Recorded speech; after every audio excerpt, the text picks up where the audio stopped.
سلام. طبیعتاً اون ور سفر من نمیبینم، پس امیدوارم که زاویه همه چیز خوب باشه و زیاد خرابکاری نشه. یک سری ابزار جدید خریدم، مهمترین ابزاری خریدم یک کمپرسور باد 24 لیتری و از برند روما سری پرم. اول ویدیوی تشکر کنم از آقای محمد نژاد برای توضیحات و راهنمایی که داشتن، چه تو اینستاگرام چه تو تلگرام. و حالا میریم که اینو باز کنیم و یک سری توضیحات هم در حین باز کردنش من بهتون بدم. خب مهمترین نکته اینه که من برای خرید پمپ باد خیلی جاتون نشد رفتم.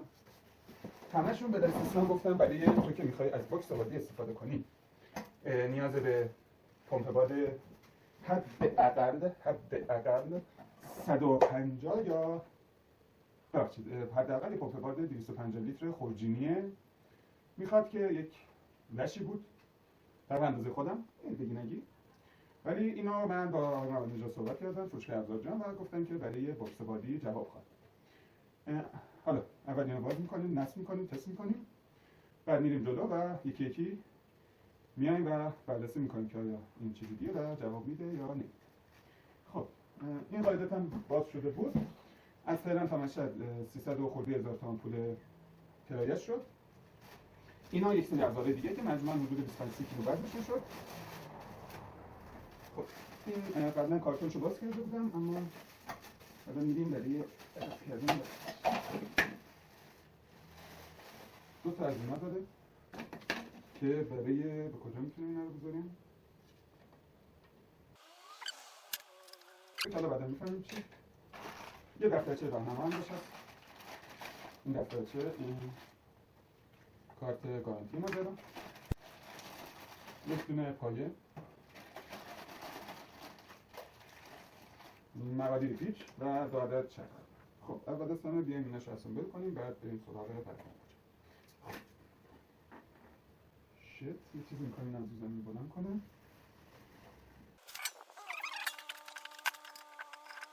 استاد پیچاش نمجازوی جذابیه، بعد برای پیچ گوشتش می‌کنیم.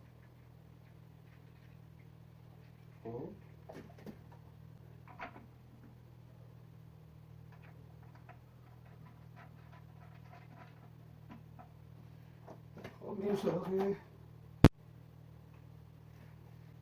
چجوری بس؟ وسطش آلن داره، این پیچش آلنیه و این هم میخوره که آچار 13 باشه، یعنی پیچ شماره 8. این رو برم تهیه کنم. بعد خب این یک عدد آلن 6 میخواد برای این و برای این هم یک دونه 17 جوابگوی کار هستش. خب میریم برای بستنشون. این پیچشون از این چیز واشره سیلیکون داره، سخت بسته میشه که طبیعی.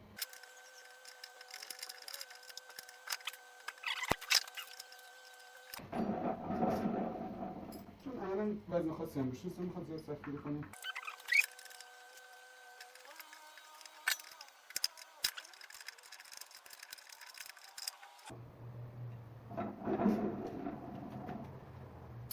این از این.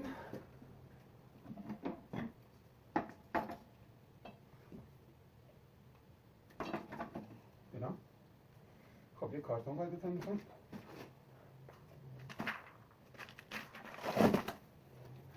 یه کارتون میذاریم که خش نشه و هواشم با دستمون نگه میداریم. یک دونه هم پیچ این پایین میشه. یکم جا زدن این بدونه که این به جای بخوره سخته، ولی خب بیا انجامش بدیم.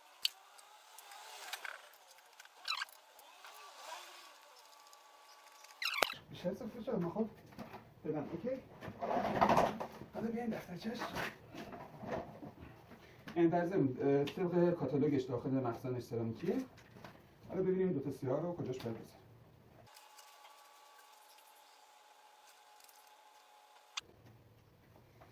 چیزی نداریم که این دو تا رو کجا بذاریم.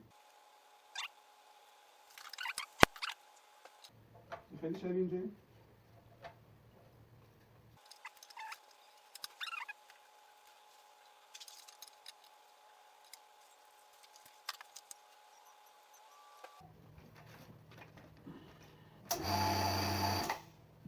خب این دکمه خاموش روشن شد طبیعتا. بعد این گیج فشار داریم اینجا، دو تا خروجی داره. خیلی مهمه. از نظرم تنها جایی که نمیشه سوار کرد اینجا. اینجوری سوار کنی، کاپ ماب روش رد کنی. جای دیگه من برای پیدا نمی‌کنم. اگه کسی میدونه لطفاً بگه. کافیه. خب برای اندازه اول. یه نکته جالب توصیه میشه باید 200 ساعت استفاده المنت فیلتر هوا جدا کرده و با هوای تمیز پرفشار تمیز کنید. با هر 500 ساعت استفاده المنت فیلتر هوا را تعویض کنید و با هر 2000 ساعت استفاده سیلندر و رینگ و پیستون را تعویض کنید. سیلندر، رینگ، پیستون. الان موتور رو عوض کنیم منظورشون احتمالاً. ممنون. کلا 2000 سال میشه کار میکنه. حالا به اونجا میرسیم به موقعش.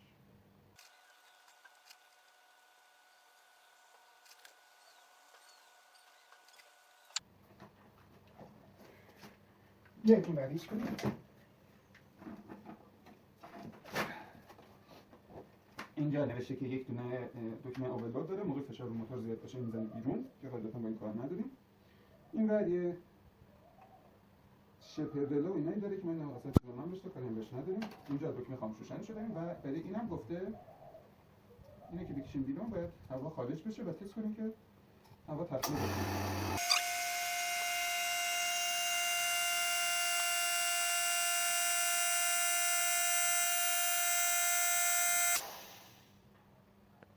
هشت بار باد کرد. خب نوشته که سوپاپتون هم کار کرد. خب تو دفترچه نوشته بود که این کارو بکنیم. این فعلا هیچی. اینجا ما این دوتا دارم هیچی. یه کارت گارانتی داره دستگاه. کارت گارانتیش 18 ماهه. خب اینا حالا انجام بدیم. قیمتی که من اینو خریدم 7,300,000. روش یک دونه شلنگ 5 متری رایگان داره. این هم باید اصلا برند خود مال خودشه. برندش هم اسم باحالی داره. همونطور که لدی گاگا فرموده ماما گاگا اولالا want your bad romance. خب این رماش و اینو بستش کنیم.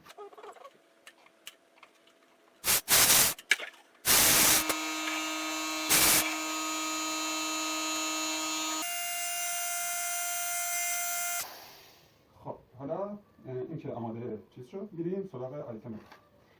همونطور که گفتم برای بوکس بادی همه بلا استثنا تاکید داشتن که این پمپ‌ها جواب نمیده و مهمترین ملاک برای تست بوکس بادی هم تواناییش توی باز کردن 4 تا پیچ چرخ ماشین، چون انگاری بقیه پیچ‌ها مثل چرخ سخت نیستن. اگه بتونه چرخ ماشین رو باز کنه بقیه پیچ ماشین رو از جمله جلوبندی هم میتونه انجام بده و باز کنه.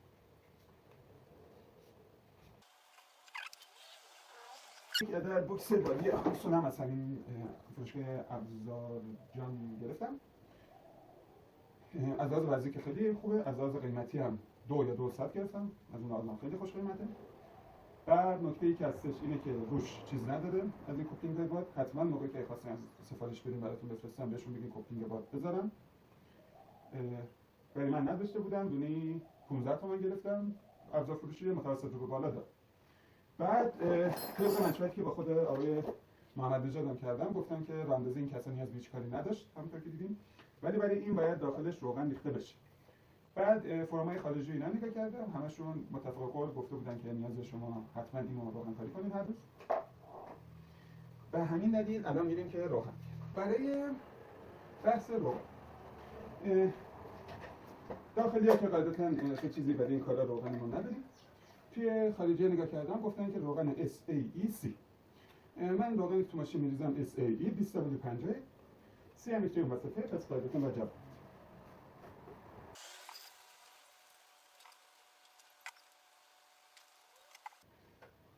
فعلا تا بعدا یک چیزی پیدا کنم اینو کامل پاش کنم. اوکیه.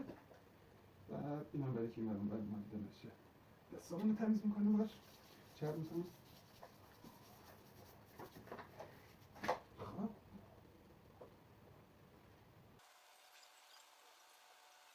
خب اینم باید ببریم.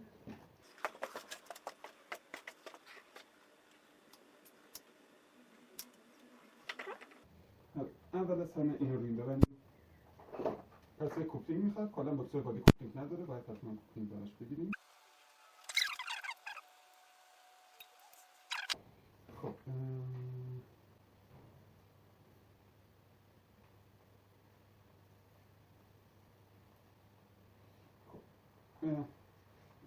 چیزی که نوشته بودن برای استفاده هر روز، یعنی هر روز که میخواین استفاده کنین اینو یه 4 تا قطره روغن توی میریزین.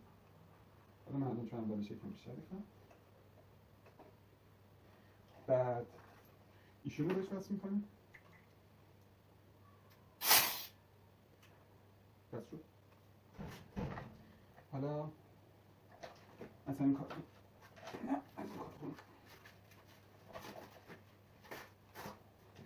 طبق چیزی که گفته بودن این روغن بعد از توی بزنه بیرون و از تو اگزوز بیاد بیرون.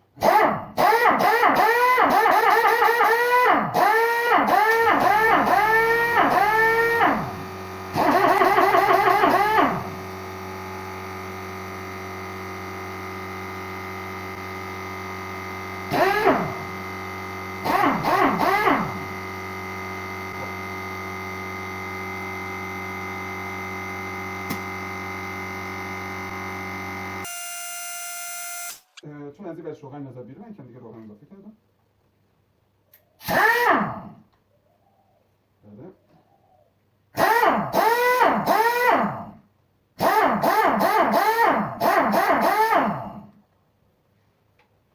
بس که روغن نمیاد بیرون دیگه، چکار؟ خب این از این. حالا بریم سراغ تست عمل. برای تست این کار چرخ 26 میخوام این کار انجام بدم. نیاز به یک دونه باکس 17 یا 19 داره اگه اشتباه نکنم چرخش. من در کنار این باکس بادی همسول که گرفتم یک سه باکسش هم گرفتم که اینا هنوز چون استفاده خاصی ازشون کردم، نظراتم رو بهتون میدم در رابطش. بعد اینم مربوط به این آقا بود، دفترچه این آقا همسوله بود که نخونده رفتیم جلو. نقشه انفجاری داره و این مباحث اینجوری. و میگه یک سری موارد دیگه هم رعایت کنیم که ما چون وقت کارمندی نیستن رعایت نمی‌کنیم. میام سراغ 19 باید ایشون باشه. یه نکته در رابطه با اینا قیمتی خیلی خوب افتاد. میخوام ببینم که میتونیم روی باکس روی چرخ ماشین رو باز کنیم.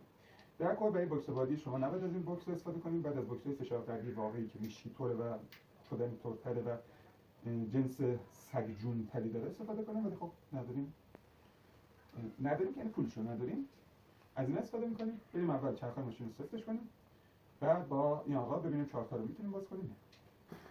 خب میریم سراغ تست رو چرخ. اول از همه چرخ رو صفر میکنیم.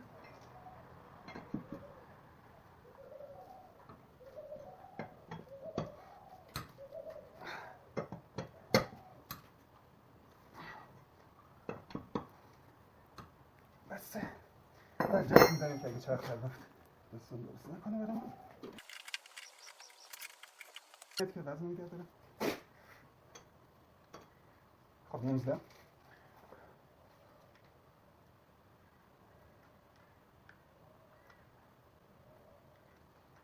یه چیزی داریم.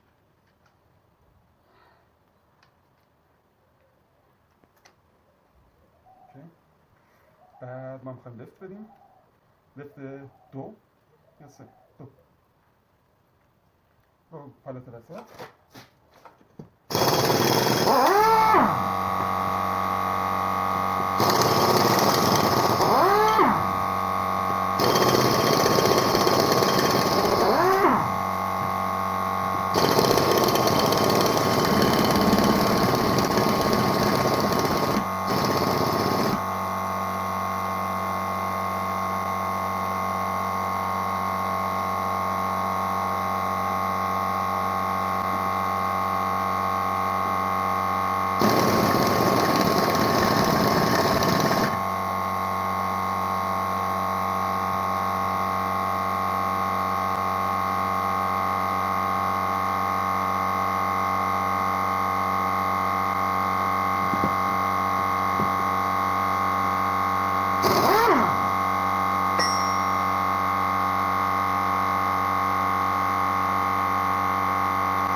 یکی رو مثل که کلا باش مشکل داره. در مجموع از خریدم راضیم. کسب و کارت پر رونق‌تر و پر برکت‌تر باشه. آقای محمد نژاد بسیار ممنونم. با یک چیز کاملا جمع جور کوچیک دوست داشتنی به تمام معنی، هم از لحاظ رنگبندی، هم از لحاظ سرصدا، هم از لحاظ کار کردن، بساط عیش و نوش آخر هفته ما رو جور کردیم. دمت گرم. مرسی. من